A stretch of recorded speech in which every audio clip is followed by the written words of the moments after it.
নমস্কার, Travo news podcast আপনাদের স্বাগত। ট্রাভো পডকাস্ট জীবনের গল্প যা আপনাকে ভাবাবে। আমাদের মাঝে এসছেন একজন অতিথি, অ্যাস্ট্রো রুমেলা, যে তার জীবনের গল্প, তার এই কেরিয়ার জার্নির গল্প শোনাবে। আপনারা অপেক্ষা করছিলেন আমাদের দ্বিতীয় পর্বের জন্য, তাই আমরা এসছি ট্রাভো পডকাস্টের জীবনের গল্প যা আপনাকে ভাবাবে। স্বাগতম অ্যাস্ট্রো রুমেলা, আপনার আসার জন্য অসংখ্য ধন্যবাদ ট্রাভেল নিউজের পক্ষ থেকে।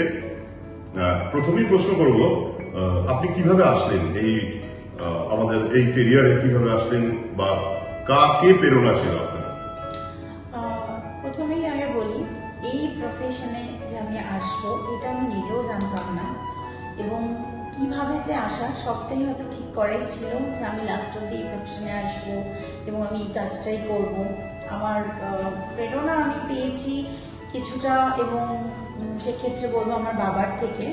কারণ আমার বাবা অ্যাস্ট্রোলজি নিয়ে ভীষণ চর্চা করতেন এবং তিনি অনেক কিছু জানতেন, এবং ও ছোটবেলা থেকেই পুজো পাঠ এরকম একটা পরিবেশে আমি বড় হয়েছি। আমার বাড়িতে প্রচুর পুজো পাঠ হতো, সেগুলো আমি প্রচুর অবজার্ভ করতাম, বাবা কিভাবে কি করছে, কিভাবে কি করা হচ্ছে বাড়িতে। এবং আমার সাথে একটা জিনিস হয়েছিল, আমি আমার বাবারই এক বন্ধুর বাড়িতে অন্নপূর্ণা পুজো হতো, সেখানে বিগত 7 বছর আমি একই বাড়িতে মা অন্নপূর্ণার আশীর্বাদে আমি কুমারী পুজো হয়েছি। এটা আমার জন্য একটা অনেক বড় পাওয়া।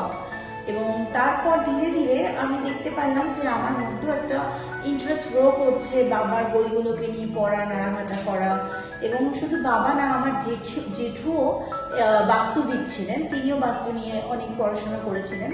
তো সেই জেঠু বাবাকে বলেছিলেন যে আমাদের বংশে কিন্তু তোর মেয়ে এই প্রফেশনে থেকে বা এই প্রফেশনে গিয়ে অনেক নাম করবে, তোর অনেক নাম হবে, তোর মেয়ে অনেক নাম করবে এবং আমাদের বংশের মুখ উজ্জ্বল করবে।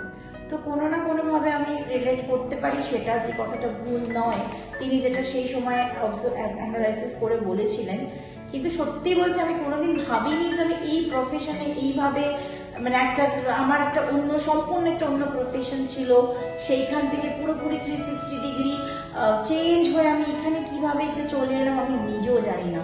কারণ একটা জিনিস ঠিক, এটাই এমন একটা প্রফেশন যেখানে আশাটা আমরা চুজ করি না, সেটা সেই ডিভাইন এনার্জি চুজ করে দেয়, এবং তার ইচ্ছে না থাকলে আশা হয় না। এইমাত্র আমি শুনলাম যে এই প্রফেশনে আসবে। আপনার সঙ্গে 10 বছর আগে আলাপ হয়েছিল। আপনার সাউথ কলকাতা খুব নাম করা একটা স্যালন চেইন ছিল, তো ওটা চেঞ্জ করে কিভাবে আসলেন? মানে কি হলো? এই যে বললেন না, ভাগ্য, অ্যাস্ট্রোলজি বা মানুষের পরিবর্তন, জীবনের পরিবর্তন, এটা কিভাবে হলো? হ্যাঁ, এইটাই আমি আপনাকে বলতে চাইছিলাম। আমি সম্পূর্ণ ছিলাম একটা অন্য জগতে, অন্য কিছু নিয়ে পড়াশোনা করেছি। আমি বিউটি ইন্ডাস্ট্রিতে ছিলাম, বিউটি লাইন নিয়ে, ফ্যাশন নিয়ে, এইসব নিয়ে আমি পড়াশোনা করেছিলাম। এবং তারপর আমি নিজের সালন করি, চেঞ্জ অফ সালন। আমার একটা না 3খানা সালন ছিল। আমার নিজের বুটিক এখনো আছে, সেই বুটিকটা আমি কোনো না কোনোভাবে সেই সময় খুব ভালোভাবে রান করাচ্ছিলাম, সালনসগুলো রান করছিল। বিভিন্ন টলিউডের সেলিব্রিটিসরা এসছে আমার সালনে।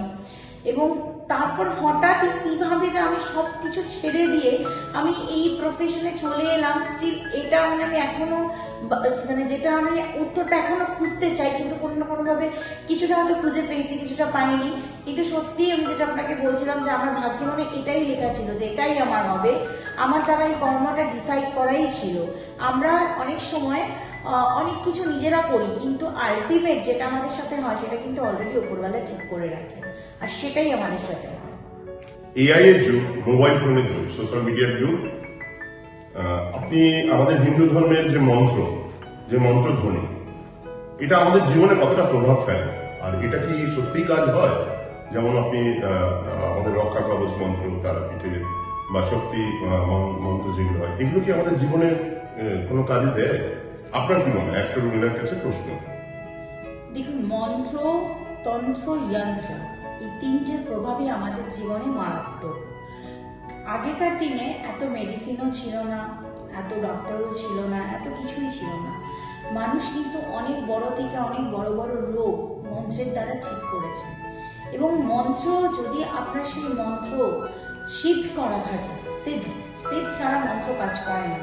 যদি সেই মন্ত্র সিদ্ধ থাকে আপনার গুরুদেবদের দ্বারা বা আপনাকে যে মন্ত্র দিচ্ছে তার দ্বারা, কোনোভাবে সেই সিদ্ধ মন্ত্র যদি আপনি পড়েন এবং সেটা যদি রেগুলার আপনি করেন, মন্ত্র লাইক জাস্ট আ মিরাক্কেল, আপনার জীবনে কি চেঞ্জ করে দেবে এবং আপনাকে কোথা থেকে কোথায় নিয়ে যাবে সেটা জাস্ট ইমাজিন করতে পারবেন না। মন্ত্র, যন্ত্র, তন্ত্র ছিল, আছে, থাকবে। তাতে এআই আসুক, আর এআই এর আরো আপডেট ভার্সনই আসুক, রোবটই আসুক, রকেট সায়েন্সই আসুক, যেই আসুক না কেন। আচ্ছা, এই মন্ত্রের সঙ্গে আরেকটা কথা খুব উচ্চারিত হয়, বাস্তুশাস্ত্র। এটা সম্বন্ধে যদি আপনি কিছু বলেন, যেমন ঘরের এই কোণায় রাখলে ভাগ্য খুলে যাবে, বা ঘরের এই কোণায় যদি ঠিক মতো না করা যায় অসুবিধা হবে, এটার ব্যাপারে যদি কিছু বলেন। আমাদের মানব জীবনের যে সার্কেলটা অ্যাকচুয়ালি টোটালটাই ডিপেন্ড করে।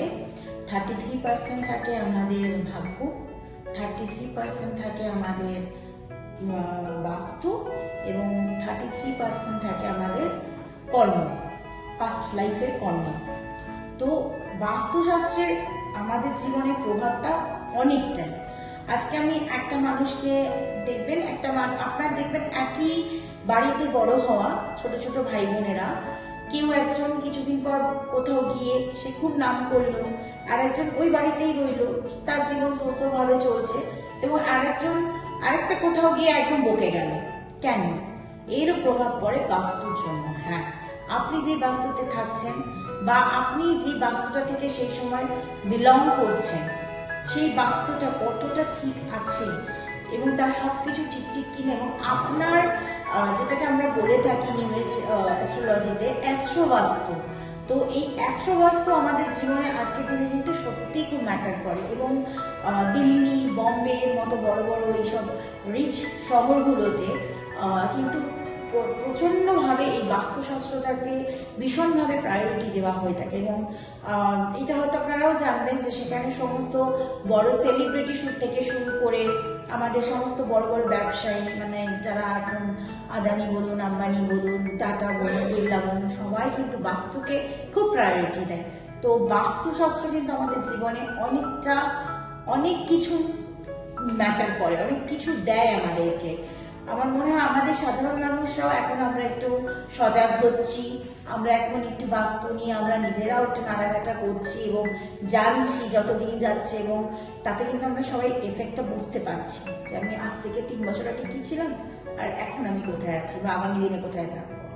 যে বাস্তু আর এই জ্যোতিষশাস্ত্র, এই যে অসুস্থতা বলে না, যে আমার এক পরিচিত রিলেটিভ থাকেন চন্দননগরে, তো তার যারা গার্জেন ছিলেন, বাবা মা খুব অল্প বয়সে মারা গেলেন, এবং তার পাশের বাড়ি একই জমিতে দুই পার্টি থাকেন, তার বাড়িতেও খুব অশান্তি, ডিভোর্স এইসব লেগে আছে। তো এখানে কি গ্রহ, বাস্তু এগুলো কি কাজ হয়? একদম হয়। বাস্তু দেখবেন, বাস্তুতে যে বাস্তুটা আপনার বাড়িটা বা আপনি বসবাস করছেন, সেই বাস্তুটা কতটা আপনার জন্য ভালো, কতটা খারাপ, আপনাকে কতটা ভালো জিনিস দিচ্ছে, কতটা বাজে জিনিস দিচ্ছে, বা আপনার বাস্তুতে আপনি কোন দিকে ঠাকুরঘর করেছেন, কোথায় আপনি রান্নাঘর করেছেন, কোন দিকে আপনি মাথা দিয়ে শুনছেন, কোন দিকে আপনি কাঠ বিছানা রেখেছেন, কোথায় আপনাদের বসার লিভিং রুম, কোথায় আপনাদের পুজো রুম, এগুলো ভীষণভাবে ম্যাটার করে। কথায় বলে আমাদের বাস্তু নর্থ ইস্ট কর্নারে বাস্তুদেবের মাথা থাকে। এবার আপনি কি করলেন, আপনার বাড়িতে ঢুকতেই নর্থ ইস্ট কর্নারটাতেই আপনি রেখে দিলেন জুতোর র্যাক বা শু র্যাক, তাহলে কি হবে? আপনার মাথার উপর যদি একটু একটা ভারী জিনিস চাপিয়ে দেওয়া হয়, আপনার কি হবে? আপনার মাথা যন্ত্রণা করবে, আপনার মাথা ভার লাগবে। তাহলে সেই বাড়িতে, যেই বাড়িতে বাস্তুদেবের মাথার উপরে জুতোর র্যাক রাখা আছে বা ভারী কোনো জিনিস রাখা আছে, সেই বাড়িতে যারা থাকবে তাদেরও তো মাথার উপর প্রেশার পড়বে, তাদেরও তো ভার পড়বে, অটোমেটিক্যালি তাদের সবকিছু ডিস্টার্ব হয়ে যাবে। তো এই ছোট ছোট জিনিসগুলো যদি আমরা একটু মেনে করতে পারি, এগুলো কিন্তু আমাদের জীবনে অনেক বড় বড় চেঞ্জেস এনে দেয়, এবং এই চেঞ্জেস গুলো ট্রাইড অ্যান্ড টেস্টেড। মানে বলতে হয়েছে এই গ্রহ বাস্তুশাস্ত্র রিলেটেড অসুস্থতা বা সমস্যা, কোন ঘরে কোন গ্রহ আছে, কার দৃষ্টি কোন ঘরে পড়ছে, এবং সেই গ্রহের ডিগ্রি কি আছে, সেই গ্রহ আপনাকে কতটা ভালো পজিটিভিটি দিচ্ছে, কতটা নেগেটিভিটি দিচ্ছে, এগুলো অ্যানালাইসিস করে দেখার ব্যাপার আছে।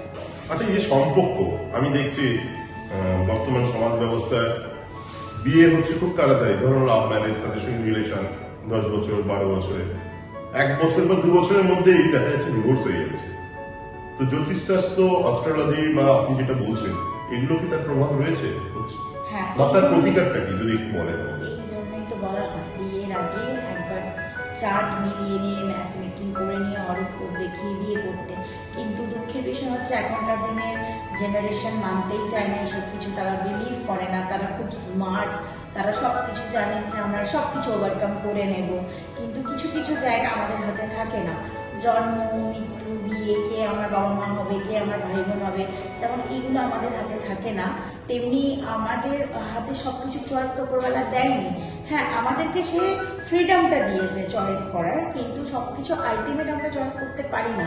কিছু কিছু চয়েস আমরা নিয়েই জন্মাই, যেমন আমার মা কে হবে সেটা আমি নিয়েই জন্মেছি, আমার বাবা কে হবে সেটা আমি নিয়েই জন্মেছি, সেটা আমাদের হাতে নেই। কিন্তু হ্যাঁ, আমাদের স্পাউস কে হবে সেই চয়েসটা কিন্তু আমাদেরকে উপরওয়ালা দেয়। এবং এর জন্যই আমরা বলি যে প্রেম করেই বিয়ে করুক বা অ্যারেঞ্জ ম্যারেজই করুক, যেই বিয়ে যেভাবেই ম্যারেজটা করুক না করুক কেন, তারা একবার মিলিয়ে নিতে যে কতটা তারা তাদের সম্পর্কে তারা হ্যাপি থাকবে বা কতটা কি প্রবলেম হতে পারে, কখন গিয়ে প্রবলেম হতে পারে। আমাদের কাজ হচ্ছে এগুলোই তাকে প্রেডিক্ট করে বলে দেওয়া আগে থেকে, মানে ওই প্রিকশন বেটার দ্যান কিওর। মানে আমাদের কাছে এলে আমরা এটাই তাকে আগে থেকে একটু সজাগ করে দেব যে তুমি এই কাজটা করছো খুব ভালো, তুমি করো, কিন্তু তোমাকে একটা প্রিকশন নিয়ে কাজটা করতে হবে। আমাদের কাজ হচ্ছে এটাই। আমরা শুনছিলাম বাস্তুশাস্ত্র বা হরোস্কোপের ব্যাপার, জ্যোতিষশাস্ত্রের ব্যাপারে, তো তন্ত্রশাস্ত্র, এই যে তন্ত্র বা যেটা বলছেন স্পিরিচুয়াল পাওয়ার, বা এই বিষয়ে যদি আমাদের দর্শকদের কিছু জানান এই বিষয়ে। তন্ত্র এমন একটা জিনিস, তন্ত্রের দ্বারা জীবনে সবকিছু করা যায়, ভালো খারাপ এর সব রকম একটা গুণ আছে। আমাদের যে কোনো মানুষের জীবনও, মানুষরা আমাদের যে মানব দেহ, এর মধ্যেও নেগেটিভ পজিটিভ আছে। দেবতাদের মধ্যেও কিন্তু দেবতা ছিল, অসুর ছিল, তবেই তো সমুদ্র মন্থনটা হয়েছিল। তো তন্ত্রেরও কিন্তু ভালো আছে, খারাপ আছে। এবার ডিপেন্ড করে যে আপনি তন্ত্রটাকে কিভাবে আপনার জীবনে কাজে লাগাচ্ছেন, মানে প্রয়োগ করছেন, বা আপনার কাছে যে আসছে তার সমস্যা নেই, তাকে আপনি কিভাবে গাইড করছেন, আপনি তন্ত্রের ভালো প্রয়োগটা করছেন না খারাপ প্রয়োগটা করছেন। তবে হ্যাঁ, তন্ত্র ইটস ভেরি পাওয়ারফুল, মানে যার কি বলবো, মানে ডাক্তার পর্যন্ত হার মেনে গেছিল এমন কিছু স্টোরিজ আমাদের আছে যাইগুলো আমরা তন্ত্রের দ্বারা ঠিক করেছি। ডাক্তার পর্যন্ত হার মেনে গেছিল সেই মানুষকে বাঁচাবার জন্য, লাস্ট অব্দি পেরে ওঠেনি। সেরকম আমাদের কাছে এলে আমরা এটাই তাকে আগে থেকে একটু সজাগ করে দেব যে তুমি এই কাজটা করছো খুব ভালো, তুমি করো, কিন্তু তোমাকে একটা প্রিকশন নিয়ে কাজটা করতে হবে। আমাদের কাজ হচ্ছে এটাই। আমরা শুনছিলাম বাস্তুশাস্ত্র বা হরোস্কোপের ব্যাপার, জ্যোতিষশাস্ত্রের ব্যাপারে, তো তন্ত্রশাস্ত্র, এই যে তন্ত্র বা যেটা বলছেন স্পিরিচুয়াল পাওয়ার, বা এই বিষয়ে যদি আমাদের দর্শকদের কিছু জানান এই বিষয়ে। তন্ত্র এমন একটা জিনিস, তন্ত্রের দ্বারা জীবনে সবকিছু করা যায়, ভালো খারাপ এর সব রকম একটা গুণ আছে। আমাদের যে কোনো মানুষের জীবনও, মানুষরা আমাদের যে মানব দেহ, এর মধ্যেও নেগেটিভ পজিটিভ আছে। দেবতাদের মধ্যেও কিন্তু দেবতা ছিল, অসুর ছিল, তবেই তো সমুদ্র মন্থনটা হয়েছিল। তো তন্ত্রেরও কিন্তু ভালো আছে, খারাপ আছে। এবার ডিপেন্ড করে যে আপনি তন্ত্রটাকে কিভাবে আপনার জীবনে কাজে লাগাচ্ছেন, মানে প্রয়োগ করছেন, বা আপনার কাছে যে আসছে তার সমস্যা নেই, তাকে আপনি কিভাবে গাইড করছেন, আপনি তন্ত্রের ভালো প্রয়োগটা করছেন না খারাপ প্রয়োগটা করছেন। তবে হ্যাঁ, তন্ত্র ইটস ভেরি পাওয়ারফুল, মানে যার কি বলবো, মানে ডাক্তার পর্যন্ত হার মেনে গেছিল এমন কিছু স্টোরিজ আমাদের আছে যাইগুলো আমরা তন্ত্রের দ্বারা ঠিক করেছি। ডাক্তার পর্যন্ত হার মেনে গেছিল সেই মানুষকে বাঁচাবার জন্য, লাস্ট অব্দি পেরে ওঠেনি। সেরকম সময় তন্ত্র করে আমরা সেই মানুষকে তার যে মারণ রোগ ক্যান্সার, সেখান থেকে তাকে ফিরিয়ে এনেছি। এবং ফিরিয়ে এনেছি বলতে ডাক্তার বলেছিলেন যে বাঁচবেই না, এবং আজকে ডেটে সেই মানুষটা প্রায় 10 বছর হয়ে গেছে, এখনো অব্দি বেঁচে আছেন এবং ভালোই আছে। আমরা এই ভূত, কলকাতার এই আলোর মধ্যে ভূতের গল্প বা প্রেত, এগুলো নিয়ে আমরা বিশ্বাস করি না। আমার যে অপোজিটে যারা দর্শকরা বসে আছে তারা বিশ্বাস করে না। কিন্তু আমি জিজ্ঞেস করবো, এরকম কোনো ঘটনা আছে যেটা ভূত প্রেত নিয়ে হয়েছিল বা আপনার তন্ত্রশাস্ত্র বা স্পিরিচুয়াল নিয়ে কাজ করেছিলেন, এরকম কোনো ছোট ঘটনা যদি বলেন আমাদের দর্শকদের কাছে। অবশ্যই আছে, পজিটিভিটি থাকে, নেগেটিভিটিও তো থাকবে। তো নেগেটিভিটি, এই যে আমি বসে কথা বলছি, আপনি জানেন না হয়তো যে আমাদের পাশেই হয়তো কেউ বসে আছে, সে হয়তো শুনছে এগুলো, ঠিক আছে? তো আমরা খালি চোখে দেখতে পারি না। যেমন আমরা আমাদের এই পলিউশন, সারাদিন এত কিছু পলিউশন, ধুলো বালি কণা উড়ে বেড়াচ্ছে, দেখতে পারি না। তো আমাদের ওই নেগেটিভিটি আমাদের সাথেই থাকে, আমাদের সঙ্গেই চলে, এবং একটা মানুষের মধ্যেও থাকে। পজিটিভ বলি না যে নজর লেগেছে, এটাও কিন্তু এক ধরনের নেগেটিভিটির পার্ট। আর আপনি যেটা বলছেন ভূত প্রেত, সেটা হচ্ছে আমার প্যারানর্মাল অ্যাক্টিভিটি। হ্যাঁ, অবশ্যই আমার এরকম ধারণা আছে, কারণ যেহেতু প্যারানর্মাল অ্যাক্টিভিটিসের সাথে যুক্ত আছি। অ্যানালাইসিস করতে যেতে হয়, বাস্তু যখন আমরা দেখতে যাই, অনেক বাস্তু থেকে আমরা গেছি এরকম দেখতে। তার মধ্যে ভেরি রিসেন্ট একটা ঘটে যাওয়া ঘটনা, আমি রাজপুরে গেছিলাম একটা বাড়িতে, সেখানে তার একটা ছোট্ট মেয়ে আছে। সেই মেয়ে দীর্ঘ প্রায় 1 থেকে 1.5 বছর ধরে খুব অসুস্থ, এবং মেয়েটার এমন অসুস্থ, মেয়েটার ইউরিন আটকে যায়, মেয়েটার পা ফুলে যায়, মেয়েটারকে অনেক ডাক্তার, অনেক বড় বড় ডক্টর, অনেক রকম টেস্ট তারা করিয়েছে তার বাড়ির লোকেরা। বাচ্চা মেয়েটি, সেই কিছুতেই কিছু হচ্ছে না কেন, এবং তার এই যে ছোট বয়সের, এই যে তার ছোট যে জীবনটা, মানে সে বাইরে বেরিয়ে যে 5টা তার বয়সী বাচ্চাদের সাথে খেলবে, গল্প করবে, সেগুলো করতে পারছে না। মানে তার ছোটবেলাটা পুরো কেড়ে নেওয়া হচ্ছে তার থেকে। সে না কারোর সাথে বেরিয়ে মিশতে পারছে না, খেলতে পারছে, কিছুই করতে পারছে না। তো এরকম অসহায়ের মতো তার পেরেন্টস এরকম আমাদেরকে জানায় তার বাচ্চার সাথে এরকম হচ্ছে দীর্ঘদিন ধরে। তো আমরা গেছিলাম সেখানে, সেই বাস্তুটায় কি আছে না আছে দেখতে গিয়ে দেখলাম, হ্যাঁ সত্যি তাই, বাস্তুতে এমন একজন আছেন যিনি কোনো মতেই রাজি না সেখান থেকে যেতে, এবং তিনি কোনো না কোনোভাবে বাচ্চাটাকে গ্রাস করেছে, যে বাচ্চাটার মধ্যে সে তার নিজের আত্মাটাকে মানে প্রতিষ্ঠা করে সে তার কাজগুলো করাতে চাইছে বাচ্চাটাকে দিয়ে। এবং ধীরে ধীরে এতে কি হচ্ছে, বাচ্চাটার নর্মাল জীবনটা একটা অ্যাবনর্মালিটি পরিবেশের সিচুয়েশনের মধ্যে ক্রিয়েট হয়ে যাচ্ছে। মানে তার নর্মাল জীবনটা তার কাছে, বাচ্চাটা তার নর্মাল জীবনটা পাচ্ছে না। বাচ্চাটা সারাক্ষণ তার একটা নিজস্ব হ্যালুসিনেশনের মধ্যে, মানে বাচ্চাটা নর্মাল জগৎ থেকে অনেকটা দূরে চলে গেছে, ওটাকে দূরে নিয়ে যাওয়া হয়েছে। এটা আমরা অ্যানালাইসিস করতে পেরেছিলাম, এবং এটা করার পর দেখলাম যে তাকে আমরা প্ল্যানচেটের মাধ্যমে যে ছিলেন তাকে আমরা ডেকেও ছিলাম, তার সাথে কথা বলা হয়েছে, তাকে জানানো হয়েছে তার কিছু আর্জি ছিল, সেগুলো আমরা সব জেনে তার বাড়ির লোককে বলে এসেছি যে অ্যাজ সুন অ্যাজ পসিবল সে যেগুলো চাইছে, এগুলো যদি ক্রিয়াগুলো যদি করা হয়, সে অবশ্যই আপনাদের বাড়ি থেকে চলে যাবে এবং আপনার বাচ্চাকে চিরতরে মুক্তি দিয়ে দেবে। আপাতত আমাদের যা করার আমরা করে এসেছি, বাকিটা খুব শিগগিরই চেষ্টা করব যাতে বাচ্চাটা ওভারকাম করে সমস্ত কিছু থেকে, এই আশাতেই আছি, এবং আমরা আমাদের কাজ করে যাচ্ছি।